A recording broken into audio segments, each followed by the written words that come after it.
आज की बड़ी ब्रेकिंग न्यूज़, एक कमिश्नर शहबाज शरीफ को वज़ीर आज़म और जरदारी साहब को सदर बना गया। कल के सियासी दुश्मन आज के दोस्त ठहरे। इस्टेब्लिशमेंट जीत गई। आज मुस्लिम लीग नून और पीपल्स पार्टी में मामला तय पा गए। आगे क्या होगा, आज की इस अहम खबर पर आपसे बात करेंगे। अस्सलाम वालेकुम, आप देख रहे हैं गोरखधंधा अबरार कुरैशी। आपसे महातुब भारतीय फिल्म का एक डायलॉग है माजरत के साथ, साला एक मच्छर आदमी को हिजड़ा बना देता है।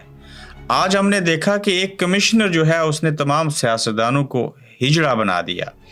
एक कमिश्नर ने ना सिर्फ ऐसे किया बल्कि एक कमिश्नर ने जरदारी साहब को सदर पाकिस्तान और शहबाज शरीफ साहब को वजीर आज़म बनाने में अहम किरदार अदा किया।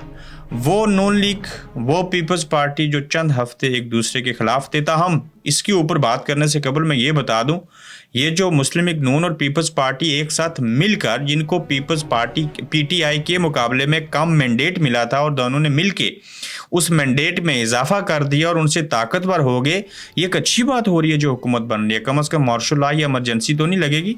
मैं इसके ऊपर दाद देता हूँ, इन्होंने बड़े आला ज़र्फ का मुजाहरा किया। वापस आते हैं अपने उस नुक्ते के ऊपर कि जैसे एक दूसरे के बगलगीर होने के बजाय ये एक दूसरे के मुखालिफ हो चुके थे, एक दूसरे के खिलाफ कंपेन चला रहे थे। आज मतीउल्लाह जान ने भी बिलावल साहब से पूछा कि आप इस्टेब्लिशमेंट से मिलते हैं, उनकी मदद से इक़्तिदार में आते हैं, तो उन्होंने कहा कि मती सबूत दिखाओ। इन बातों के सबूत क्या दिखाने, सबूत हर बात का मांगते हो, चीफ जस्टिस भी सबूत मांगता है।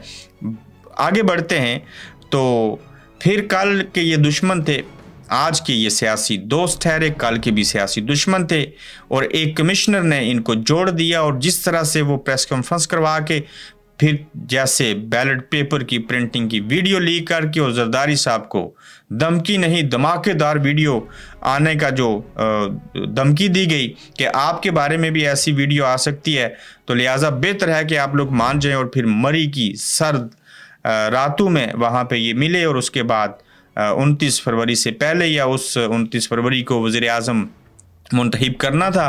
तो आज ये ऐलान हो चुका है कि भाईजान हम आपके सामने हाथ जोड़ते हैं, आप इस्टेब्लिशमेंट जो है आप जीत गए हैं, हम इस हुकूमत को बनाएंगे, हम राज़ी हैं, हम नहीं चाहते कि आपके साथ बिगाड़ें। और वो पार्टीज़ हुकूमत बनाएंगी जिनके पास अवाम का मैंडेट हासिल नहीं है। अवाम ने पाकिस्तान तहरीक इंसाफ को मैंडेट दिया, अब उनके कुछ बंदे 10 जो हैं वो गायब हैं। सदर पाकिस्तान होंगे आसिफ अली जरदारी साहब, तमाम पार्टियों के मुश्तरका उम्मीदवार होंगे, सदारत इनके पास होगी। सेनेट के चेयरमैन भी मुस्तकबिल करीब में यूसुफ रज़ा गिलानी बन जाएंगे। शहबाज शरीफ साहब वज़ीर आज़म पाकिस्तान होंगे। अब जो पंजाब भी हाथ से निकल जाता अगर ये हुकूमत ना बनाते, तो उस तरह से इनको पता चला कि मियाँ साहब को समझ आए कि लिहाजा इनकी मान लो वफाक से भी जाएंगे, पंजाब से भी जाएंगे, मुस्तकबिल की सियासत से भी जाएंगे, तो हम ऐसे करते हैं कि हुकूमत बना लेते हैं तो पंजाब में मरियम नवाज शरीफ साहिबा वापस आएंगी। अगर ये ऐसा ना करते तो इनको ये लगता है कि इनको नुकसान होता, लेकिन मैं ये समझता हूँ कि आप आज जो कुछ ये कर रहे हैं इसका नुकसान इनको बहुत लंबे अरसे तक होगा और इमरान खान फिर सच्चा साबित होगा, अवाम फिर सर बटाएंगे और अवामी साथ जो है वो इस हुकूमत को उस लिहाज से हासिल नहीं होगा जिस तरह से मैंडेट में इलेक्शन के अंदर पाकिस्तान तहरीक इंसाफ को मिला। मेजॉरिटी कुछ और चाहती थी, वोट उन्होंने किसी और पार्टी को दिए थे, हुकूमत कोई और बना रहा है। लूली लंगड़ी हुकूमत बनेगी। इस्टेब्लिशमेंट के लिए भी आजमाइश है, अवाम के लिए भी आजमाइश है, इस पीपल्स पार्टी, नून लीग, MQM सब के लिए आजमाइश है। उसके बावजूद हमारी दुआ है ये मुल्क आगे बढ़े, हुकूमतें मजबूत हों, अवाम खुशहाल हों, मुल्क के अंदर बेहतरी आनी चाहिए, आइन और कानून की पासदारी होनी चाहिए, मुल्क के अंदर इंसाफ होना चाहिए। अब देखते हैं कि ये किस तरह से कौन कितनी वजारतें लेगा, क्या चीज़ें होंगी, कौन किसको ब्लैकमेल करेगा। लेकिन आज जमहूरियत जीत गई, मार्शल लॉ और इमरजेंसी लगाने वाले हार गए। असल में जो जीता है उसका नाम इमरान खान है, वो इक़्तिदार में नहीं आ रहा। तो देखते हैं अब PTI के हवाले से क्या चीज़ होगी, क्या उनको रिलीफ अब भी मिलता रहेगा, क्या उन्हें अब भी आज़ादी होगी, क्या वो एक मजबूत अपोजिशन कर सकेंगे, मौलाना साहब कहाँ बैठेंगे। मौलाना साहब सदर पाकिस्तान बना दिए जाते तो सारी चीज़ें ख़त्म हो जानी थी। तो एक नए दौर का आगाज़ हुआ इलेक्शन के बाद। ये दौर जो शुरू हुआ है, मैं इसके बारे में पहले से कोई नजूमी तो होने की पेशन गोई करूँ, ये निज़ाम जो है इससे सियासी इस्तेकाम नहीं आएगा। इस निज़ाम से, इस निज़ाम हुकूमत से माशी इस्तेकाम भी नहीं आएगा। उसकी बेशुमार वजूहात हैं। ये निज़ाम कंप्रोमाइज़ है, ये किसी डिक्टेटरशिप के अंडर है, ये किसी इस्टेब्लिशमेंट के साए में काम करेगा। इनके आपस में ज़ाती मफादात होंगे। पहले पीपल्स पार्टी सिर्फ वोट देना चाहती थी, हुकूमत का हिस्सा नहीं बनना चाहती थी। अब उन्होंने स्पीकरशिप, बाकी चीज़ों के ऊपर भी बात की है। तो बहरहाल हुकूमत बन जाएगी।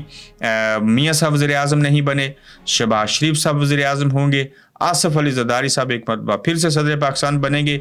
ये माहौल कैसा होगा, ये क्या कहेंगे, ये क्या करेंगे, अवाम इनको कैसे परखें और सुनेंगे। साबित ये हुआ कि 2 नवाफिल उनको पढ़ने चाहिए जो इनके मुखालिफ थे कि ये हुकूमत में आए हैं। जो रही सही कसर थी वो यहाँ पे निकल जाएगी। आज ये अगर ये इक़्तिदार ना लेते तो फिल वक्त थोड़े वक्त के लिए इनको नुकसान होना था, लंबे अरसे के लिए इनको फ़ायदा होना था। अब इनको थोड़े वक्त के लिए फ़ायदा होगा, लंबे अरसे के लिए नुकसान होगा, निज़ाम नहीं चल पाएगा। अल्लाह करे चल जाए, हम ऐसा नहीं चाहते। तो देखते हैं कि इनकी सियासत कैसे कामयाब होगी, कैसी चीज़ें आगे बढ़ेंगी।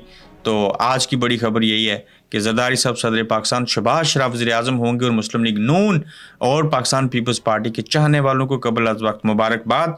तो देखते हैं, आप भी गौर कीजिए आगे ये चीज़ें कहाँ तक पहुँचेंगी और ये हालात किस तरफ जाएंगे। आप देख रहे हैं गोरखधंधा अब्रार कुरैशी के साथ।